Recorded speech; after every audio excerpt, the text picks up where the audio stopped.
Have you ever noticed that you'll have a really good week where you're just showing up for yourself in the most amazing way? You're waking up to the alarm, you're going to the gym, you're meal prepping, you're staying on track, you're journaling, you're meditating, you're going to bed early, you're keeping your house clean. And then all of a sudden, you start to sabotage and you find yourself slipping back into old patterns, old habits, old behaviors where you're abandoning yourself, you're not following through, you're breaking the promises and commitments that you make to yourself. And then you sit and you wonder, WTF, what is wrong with me? Why do I keep doing this? The truth is, I think something much deeper is happening here. And I think that returning to what is familiar is so much easier than actually changing your life. So, in today's episode, I want to unpack a number of realizations that I've had about why we keep returning to the old version of ourselves that we seem so desperate to escape. The first realization that I've had is that we are obsessed with returning to what is familiar, even when it's uncomfortable. I've been talking a lot about the books that I've been reading lately. The book that I'm currently reading is called Why You Do the Things That You Do, and it is very fascinating. One of the things that I was reading just yesterday, the author was talking about why we return to chaos and abuse when we feel so desperate to escape it. And I'm going to butcher the research that was done and what he shared, so I apologize. But the premise of what was being said was basically when you're in certain situations in life, your brain is producing chemicals similar to morphine. And you learn to cope through hard things that happen because your brain is releasing a drug, one that helps you cope through those hard things. And when you escape those hard things and they're no longer happening, your brain stops producing that drug. So it's basically like you are going through a level of drug withdrawal when your life becomes unfamiliar. And so oftentimes people return to familiar scenarios and situations, even when they are quite literally hell. They return to them because they are familiar.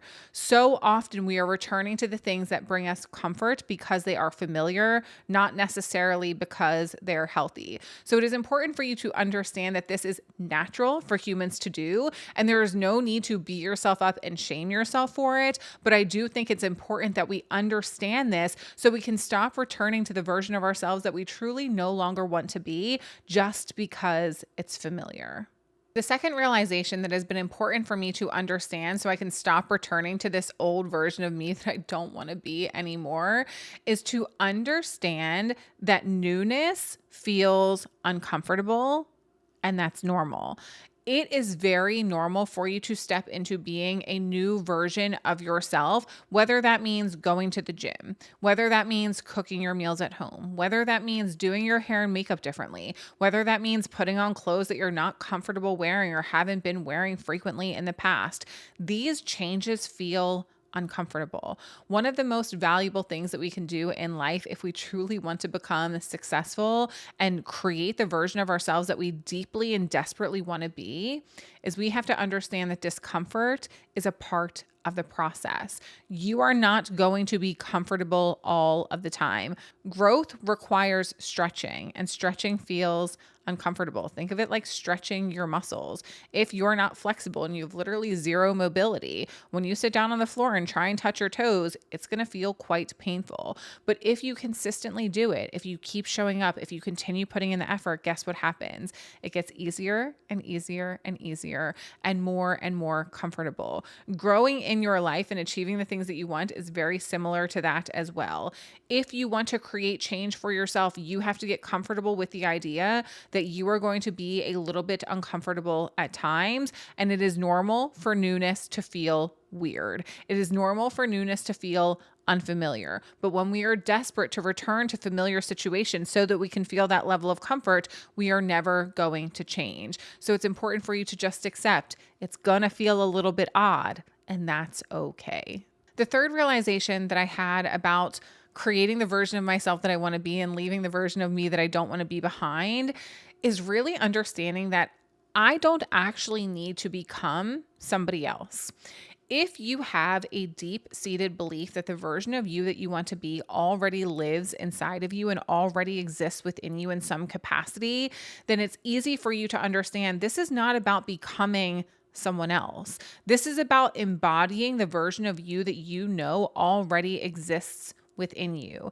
When we think about changing our lives and we have this obsession with becoming somebody else, there's a level of shame there. There's a level of not enoughness there because we've convinced ourselves there's a problem with me. I'm an issue. I'm a problem. I'm not good enough. And so therefore I need to be someone different. But if you shift your perspective to one of, maybe there are habits and routines that I need to change. Maybe I want to show up differently, but I believe that the version of me that I want to be already exists within me. Then it's so much easier to create change from a place of love, from a place of excitement, from a place of how can I tap into the highest version of myself? How do I tap into my most favorite version of myself? Because she already exists. I don't believe that we are capable of wanting things that don't already exist within us. So if you have a dream or a desire to be someone or to achieve something, it is important for you to know that that dream is absolutely achievable. You are so capable of tapping in to that version of yourself because she already exists within you. This isn't about becoming someone else. It's about becoming the version of you that you know exists within you and you know you are meant to be being right now, but that's not someone different. It's just a version of you that aligns with the reality that you want to create moving forward. The fourth realization that I've had is that your identity changes with one small decision at a time.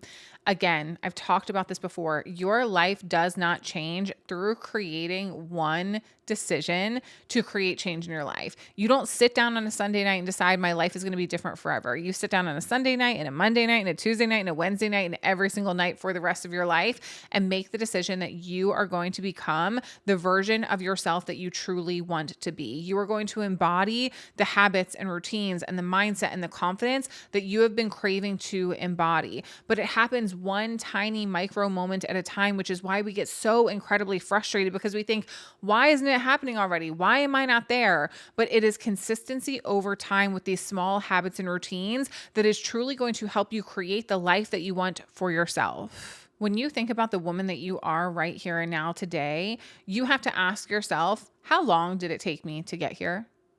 How many weeks, how many months, how many years of habits and routines did it take me to get here? And I would be willing to bet it's been more than 6 months. It's been more than a year. It's probably been more than 5 years. It may even be more than a decade. The woman that you are today is comprised of years and years and years of decisions that you have made. So why are you living with the belief that the version of you that you want to become is going to be comprised of one decision? Why are you living with the belief that becoming the version of you that you want to be so badly is going to be comprised of changing one small habit for 1 week? You need to understand that every decision that you make for yourself is moving you in a direction. Again, either the direction that you want to go or the direction that you don't want to go. And that choice is always yours. Keep making decisions that align with you being the version of you that you desperately want to be, and your life will change in due time. But you've got to learn to practice patience. You've got to learn to settle in and decide, I'm here for the ride. I'm going to enjoy this. I'm going to romanticize this. I'm going to have fun. This is going to be an amazing journey that I'm going on, and I'm so excited. Why do we approach changing ourselves and becoming the version of ourselves that we want to be from a lens of this is miserable and I hate the fact that I have to do it? No one said that you have to do it. You are choosing it for yourself. So if you want different, get excited about different and get excited about continuing to make tiny decisions day in and day out that are going to change your identity.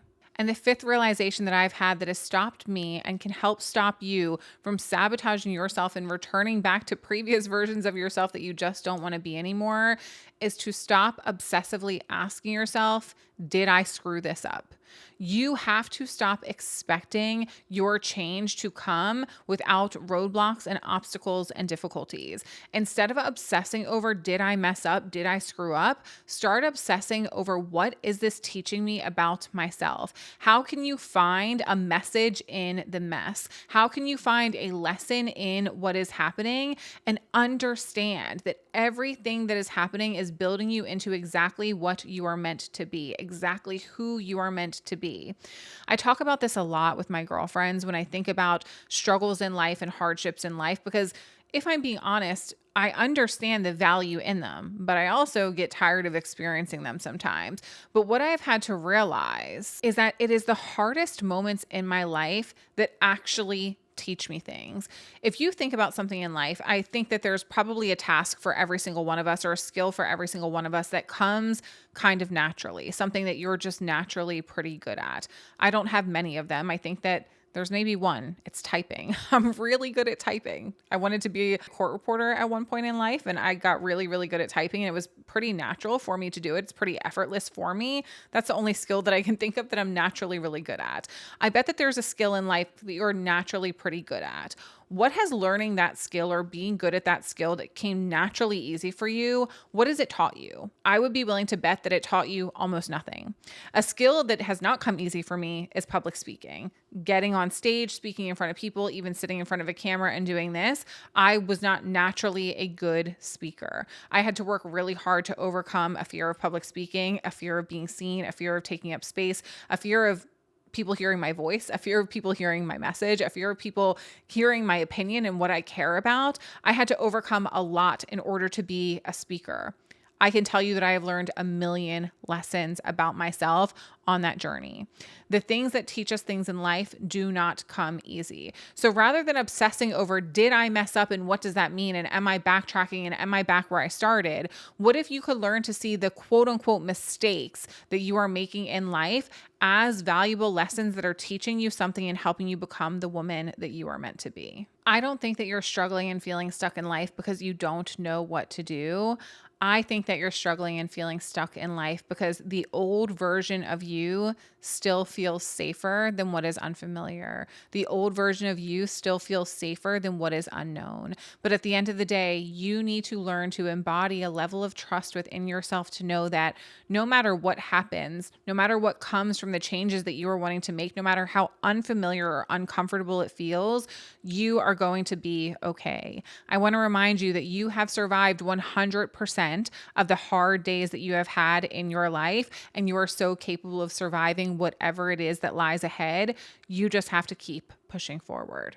You are not going to become the woman that you are proud of all at once. You are going to become her one decision at a time. And the moment that the next decision that you make aligns with the version of you that you want to be, that's when you have taken the first step in the direction of who you are becoming. I love you guys so very much. I appreciate you for tuning in to today's episode. If you appreciated this conversation, it would mean so much if you subscribe to the channel, liked this video, left a comment, engage with me in any capacity that your heart desires. I appreciate you for being here. I love you so very much, and I will chat with you next week on a brand new episode of the Queen of Pep Talks podcast. See ya.